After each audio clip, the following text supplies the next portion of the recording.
It's episode 208 of Wassup Flobo. That's right. It's that show. We sit and we chat about what's going on in the world around us, the world beside us, the world inside of us. No idea.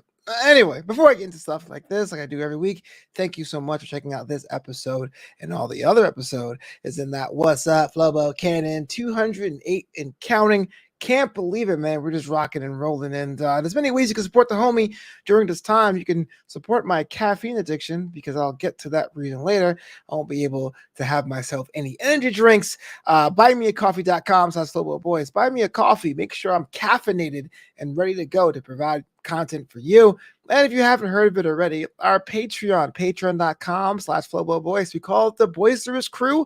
As you get to get yourself access to decent content, fantastic content, and stupendous content available exclusively on that Patreon. Patreon.com/FloboBoyce. And if you're not about that life, you just want to buy yourself a t-shirt, a hoodie, or a mug, flobito.threadless.com. New styles coming up this spring as we roll into the second year or the third summer. I'm not sure how you count this of the rolling pandemic. And as you can tell by my beard, it is getting really shaggy. I was growing it out for the winter time. I gotta basically get myself lined up, but I've been growing it out, trying to see how I feel about that. But right now I look like an old man. That's why no matter how many times I've tried to moisturize and grease it down, I'm just having a bad beard day.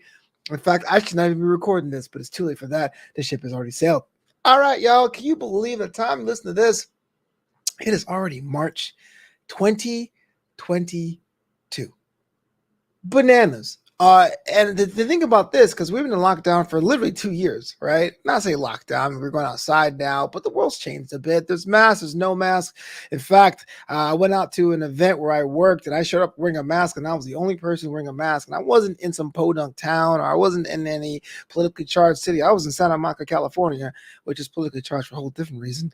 And I was like, oh, okay, well, if no one else is wearing a mask, like how effective is the mask is for me. I tried as much as I could. Walking through common areas, but I had to do the job without it on. I was broadcasting, and I said, well, all I can do is be as safe as I can. I think that's pretty much where we're at now. Let's just be as safe as we can. Crazy.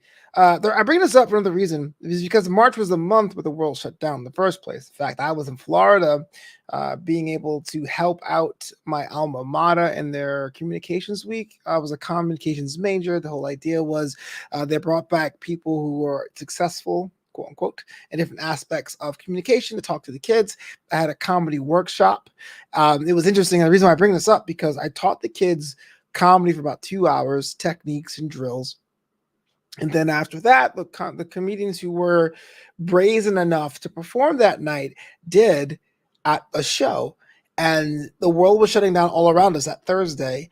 And it was interesting because we heard the NBA stop playing during halftime. The NFL shut down operations. The MLB shut down. And the school was debating whether they were going to cancel my comedy thing. And I'm not going to say I didn't think too much of it. I heard about it. I was taking it seriously. It's more like, oh man, this thing is really serious. But I didn't know if the COVID was in my small town yet, in the small town of where my college was yet. And I went to the venue, and the lady running the place was already doing the elbow greeting, not no handshake, but this, which I think is dumb. I feel like I'd rather just nod at you from a distance than try to do this weird elbow thing.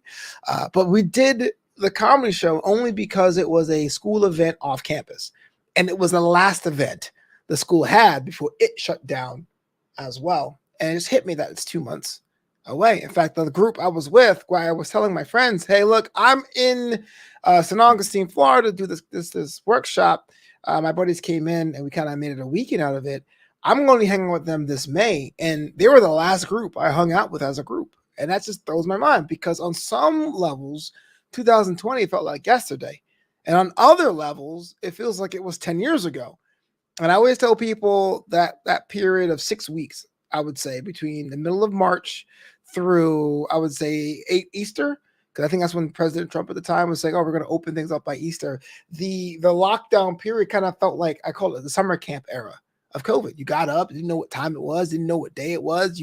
I watched Netflix on my couch for 6 or 7 hours because I had a laptop where this computer is. And so it really wasn't an office per se. So I got tired of hunching over a laptop. And so I went out and sit on the couch and I watched so much content. And you didn't know if COVID was outside. You didn't know if it was like hanging out. So the doors were closed, you were locked in, and you would go for a walk. You felt like it was this weird post-apocalyptic area. And I remember 10 days after lockdown, a couple of my neighbors who I had never met before, because we're not that kind of community, put out some folding chairs and played some music and were clapping and enjoying themselves like we were at a hootenanny. It was a weird time, man. Maybe weird doesn't begin to describe it. It was an alternate dimension of a time. And so when I realized that we've seen my group this May, the same group I hung out with that weekend back in March 2020, it was like, whoa, we've kind of went down this thing. Like the world's never going to be the same again. Now I talked about the pandemic a lot on the show because frankly, it influenced a lot of this. Not necessarily this show, Wassup Flobo, because this show started before the pandemic, but rather the whole content play. And so it just throws me off that it's now springtime.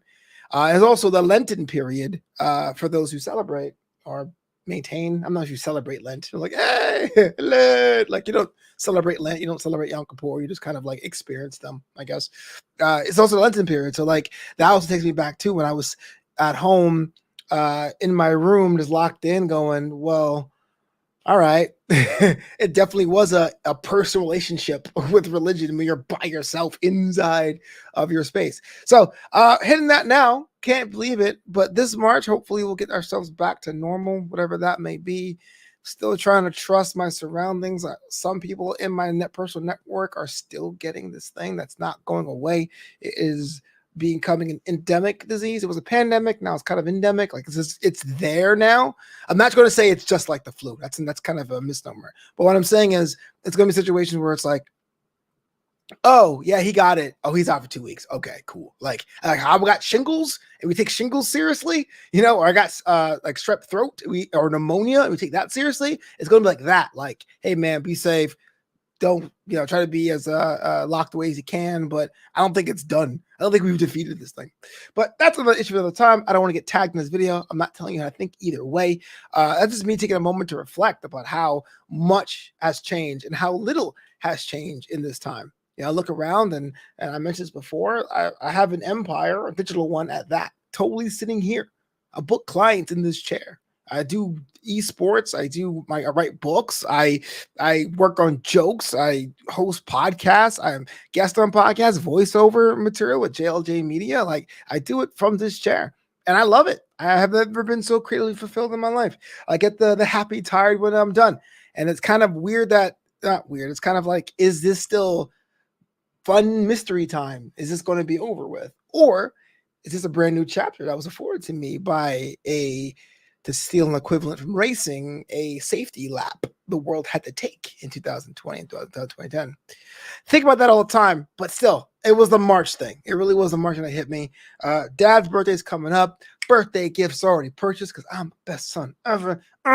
Also, like last year, my mom's birthday is coming up next month. And if you got any ideas, you let me know, man. Look, she probably not even listening to this part. She probably tuned me out already. But if you have an idea what to give my mom for Mother's Day, her birthday first, then Mother's Day, because it's like a back-to-back April, May thing, you hit me up on that social media. I'm out of here, man. Go out there, be nice to each other, call your mother, and if she has ideas for my mother's birthday, ask your mother to give me that advice because I need all the help I can get. Those are me. Be back here next week on Wassup Flobo.